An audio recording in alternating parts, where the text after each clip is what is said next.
Bem, pessoal, vamos continuando, né? Esse terceiro tema é um tema bem curtinho, que é o torque e o momento magnético. Então, a gente acabou de ver que nós podemos definir uma força magnética que atua, né, sobre um caminho, um trecho qualquer, em que percorre uma corrente, integrando nesse trecho I, dl, vetorial, o próprio campo, densidade de fluxo magnético B. Então essa foi a nossa definição para força. Vamos imaginar agora a seguinte situação.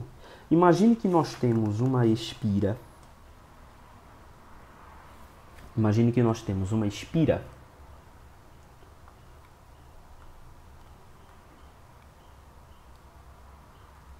Deixa eu tentar desenhar ela melhor aqui. Espera aí.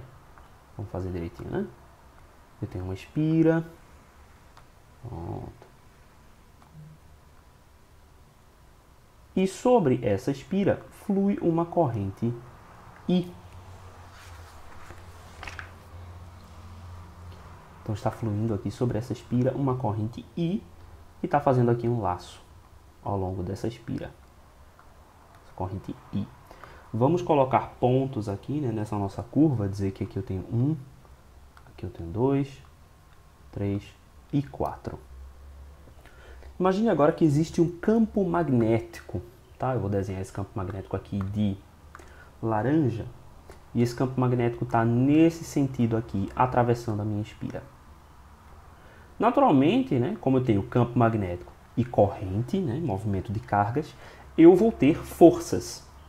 Então vamos parar para prestar atenção quais são, né, as direções dessas forças. Vamos colocar essas forças em azul. Então aqui nesse trecho 1, 2, no trecho 1, 2, a minha corrente ela é paralela, né, ao meu campo magnético. Então por isso não há força resultante, né, porque quando a gente fizer o nosso produto vetorial do dl com o B, isso aqui vai dar zero. Então eu não tenho força magnética no trecho 1, 2. Já no trecho 2, 3, eu tenho aqui uma ortogonalidade, né? Então se a gente faz aqui corrente, a direção desse dl aqui, vetorial B, pela regra da mão direita, né? Essa força vai ser resultante aqui para baixo. Então eu vou ter uma força resultante nesse ponto que aponta para baixo. Deixa eu fazer de outra cor. Vou ter uma força magnética que aponta para baixo. Eu posso chamar essa força aqui de F2, 3, porque ela aponta nesse sentido aqui, 2, 3. No trecho 3, 4, eu tenho uma situação semelhante, né? A 2, 1. Então eu também não tenho força. Já no meu trecho 4, 1, eu tenho aqui uma força. Aliás, deixa eu desenhar essa força muito maior aqui para ficar mais fácil de desenhar. Então força 4, 1 nessa direção, e deixa eu redesenhar esse F2, 3 aqui com mais generosidade. Eu tenho uma força aqui que aponta para baixo, F2, 3. A gente já sabe que essa integral aqui vai depender do caminho, dl, vai depender da corrente I e vai depender do meu campo magnético B. Estamos aqui supondo que o campo magnético B é uniforme, constante em todos os pontos no espaço, que a minha corrente I, né, por questão de conservação de carga, é a mesma em toda a espira, e a distância 2, 3 e 4, 1 é também igual, né? Ou seja, essas duas forças, elas são iguais. F41 e F23 possuem o mesmo módulo, então o módulo de F21 é igual ao módulo de F41, o que significa que a força resultante nesta espira é zero. Beleza. Então isso significa que essa força não irá se deslocar, essa espira ela não vai se deslocar no espaço, certo? Ela não vai acelerar com uma aceleração constante numa direção e sair por aí se deslocando. Só que, dependendo do eixo que eu coloco nessa espira, ela pode girar, né? Então, se eu seleciono aqui um eixo, por exemplo, vamos colocar de cinza, um eixo passando pelo centro da minha espira, e vamos agora dizer que essa direção é a direção Z. Vou dizer que essa direção aqui, ó, é a direção Z, e eu tenho um eixo aqui. Esta minha espira pode performar uma rotação em z. Ela pode adquirir uma velocidade, né, angular. E a gente pode expressar essa velocidade angular, né, através de um torque. Tá? Então a gente vai dizer que o torque, ou momento mecânico, né, vai ser o produto vetorial, o meu torque é o produto vetorial do braço de alavanca, R, pela minha força F, cada uma das duas forças, né? F41 ou F23, mas aqui eu vou generalizar para F. Então, existirá um torque devido, né, a uma força F aplicada num braço R. Então, cada uma dessas forças aqui, se a gente for integrar 2, 3, por exemplo, qual que vai ser o resultado disso aqui, né? Eu botei 2, 1 aqui, não foi? F2, 3.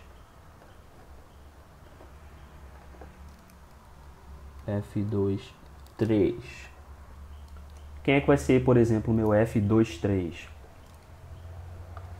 Meu F2, 3 é igual. A minha integral, né, eu estou integrando no sentido da corrente. Então, de 2 a 3. Vamos dizer que aqui é 0 e aqui é L. Na minha escala em Z aqui, né? Então, de Z igual a 0 até Z igual a L. Então, eu estou dizendo que a minha espira tem uma largura L. De quem? IDL, então I. Meu DL vai ser quem? É DZ, né? DZ AZ, vetorial, meu campo B, que está numa direção aqui ortogonal, né? A Z. E esse cara daqui vai ser igual a menos F41, né? Por que vai ser igual a menos F41? Porque F41 vai ser integrado de L a 0, né? Então é como se eu estivesse invertendo aqui, né? Esses caras. Então, como AZ e B são perpendiculares, esse resultado aqui vai dar o módulo de B vezes o módulo desse vetor todo aqui, né? Na direção perpendicular a eles e integrado de 0 a L.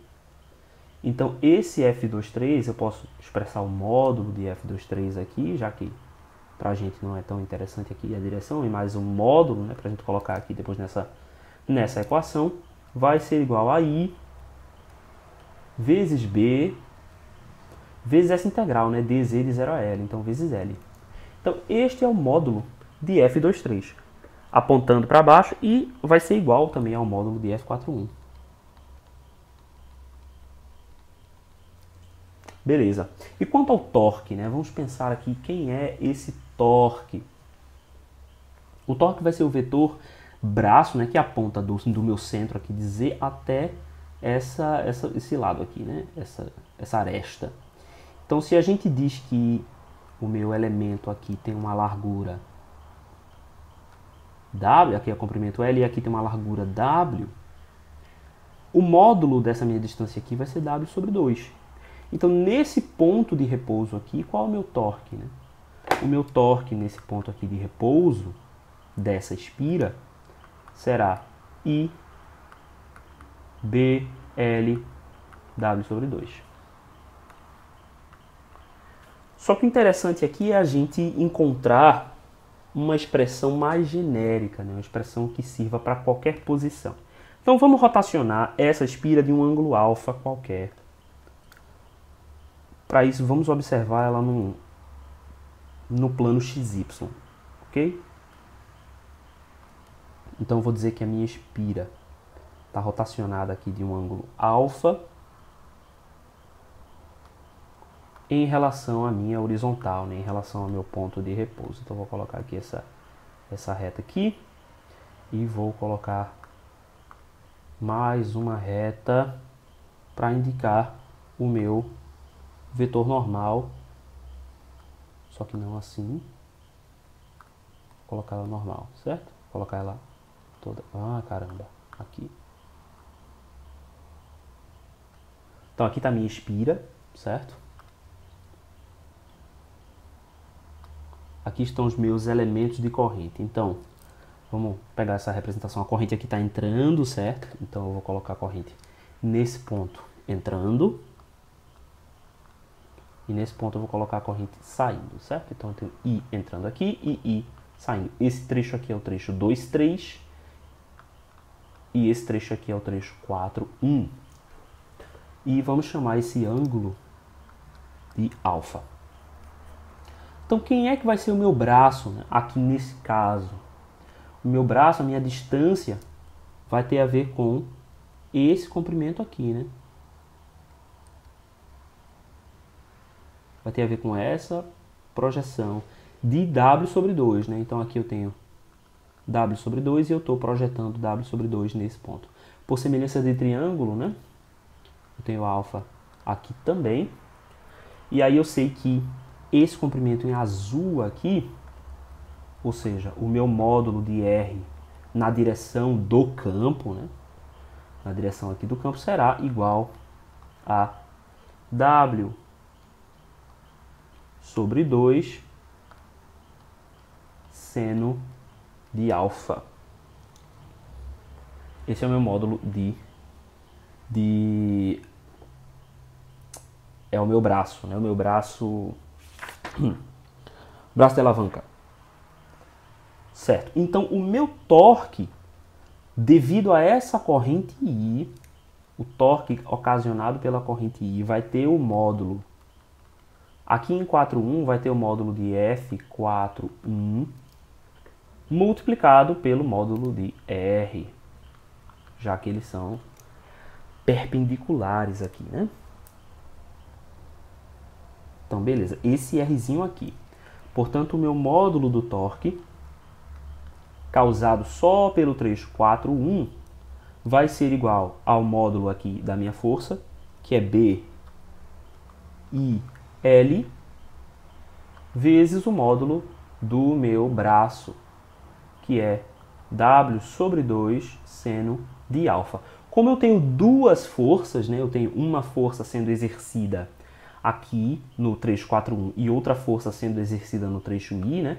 Lembrando que essas forças estão nessas direções aqui, né? Então essa força está para baixo e essa força está para cima. Então nessas direções aqui, os meus torques vão se somar. Então meu torque total, meu módulo do torque total, será igual a 2 vezes isso aqui. Então B, I, L, W, seno de alfa.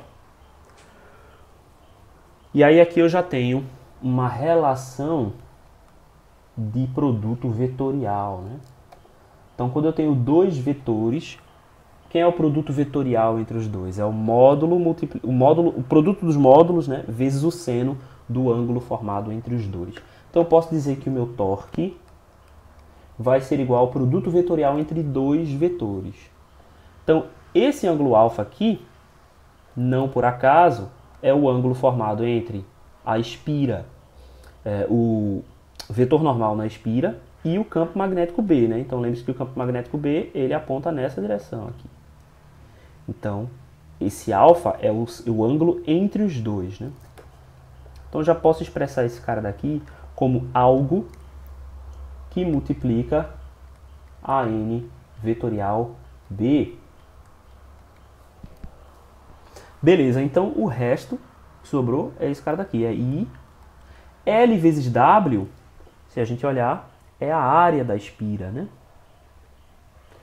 Esse vetor AN, ele não foi escolhido por acaso, né? Se você olhar aqui, ó, a corrente gira neste sentido, aqui é um sentido horário, né?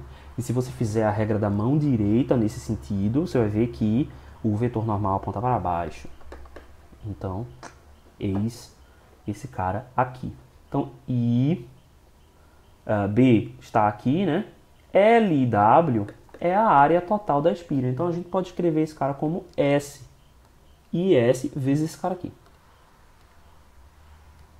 Então, o que a gente vai agora fazer? Nós vamos definir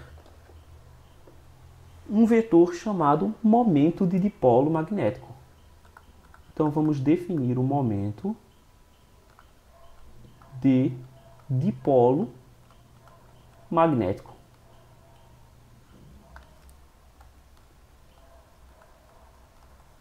E esse momento de dipolo magnético nós vamos dar a ele a letrinha M minúsculo vetorial. E ele vai ser a corrente vezes a área da espira vezes o vetor normal. Por que isso aqui é útil? Veja que todas essas informações dizem respeito somente à espira. Então, cada espira terá um momento de dipolo magnético. Dado que essa espira está na presença de um campo magnético, a gente pode com facilidade calcular qual é o torque provocado, né, nessa espira. E ele vai ser, por exemplo, vamos dizer que existe aqui uma espira, e essa espira é normal nessa direção, AN, existe uma corrente I fluindo ao redor dessa espira. Veja que I e AN se relacionam pela regra da mão direita, certo? E existe aqui uma área S. A gente consegue quantificar essas variáveis facilmente por M igual a I, S, A, N. E o torque que será provocado caso haja um campo magnético, né? Vamos colocar aqui um campo magnético. Se houver um campo magnético, não era para ele ficar todo torto. Se houver aqui um campo magnético, vamos colocar ele horizontal assim, né? Se houver um campo magnético B, essa junção aqui vai gerar um torque que é torque igual a M vetorial B. E daqui a gente conecta com uma série de outras questões, né, da física mecânica. O interessante é que a gente pode, através disso, gerar movimento, né? Então é daqui que existe aquela ideia de fazer bobinas, né, com ímãs permanentes ou ímãs elétricos que geram esse campo magnético, e uma outra bobina você faz fluir uma corrente por ela. E se você tem algum elemento que consegue fazer essa bobina girar, você consegue gerar corrente elétrica, né? Porque essa indução aqui ela acontece nos dois sentidos.